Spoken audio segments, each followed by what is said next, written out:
श्री शिवाय नमस्तुभ्यं भक्तों। श्री शिव महापुराण पंचम युद्ध खंड का 24वां अध्याय। शीर्षक है जलंधर वध। व्यास जी बोले, हे तात, इसके पश्चात युद्ध में क्या हुआ तथा वह दैत्य कैसे मारा गया? कृपया कर इस अद्भुत कथा को मुझसे कहिए। सनत कुमार जी बोले, जब गिरिजा वहां से अदृश्य हो गई और गंधर्वी माया से विलीन हो गई, तब भगवान शंकर जी जलंधर से युद्ध करने लगे।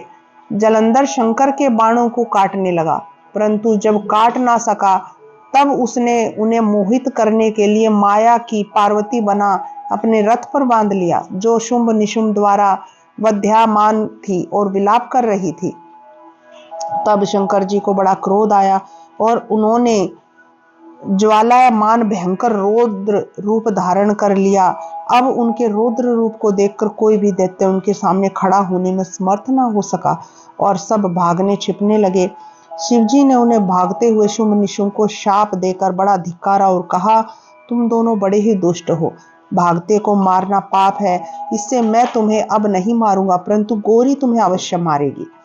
शिव के ऐसा कहने पर समुद्र पुत्र जालंधर क्रोध से अग्नि के समान प्रज्वलित हो उठा। उसने शिवजी पर घोर बाण वर्षा कर पृथ्वी पर अंधकार प्रकट कर दिया। महारुद्र ने अपना दुस्सह तेज प्रकट किया। रौद्र रूप शंकर भयंकर हो गए और देखा तो वह दैत्य मेरु पर्वत के समान शरीर धारण कर सामने ही खड़ा रहा। उन्होंने जब उसका वध करना चाहा, उन्होंने अपने चरणांगुष्ठ से बनाए हुए सुदर्शन चक्र को चलाकर उसका सिर काट दिया। एक प्रचंड शब्द के साथ उसका सिर पृथ्वी पर गिर पड़ा और महान हाहाकार होने लगा। अंजन पर्वत के समान उसके शरीर के दो खंड हो गए। शिव आज्ञा से उसका रक्त और मांस महारौरव में जाकर रक्त का कुंड हो गया तथा उसके शरीर का तेज निकलकर शंकर जी के शरीर में वैसे ही प्रवेश कर गया जैसे वृंदा का तेज गौरी के शरीर में प्रविष्ट हुआ था। जलंधर को मरा देख देवता, गंधर्व और सर्प प्रसन्न हो गए।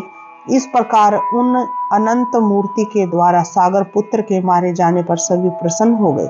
इस प्रकार श्री शिव महापुराण पंचम युद्ध खंड का 24वां अध्याय समाप्त होता है। श्री शिवाय नमस्तुभ्यं भक्तों।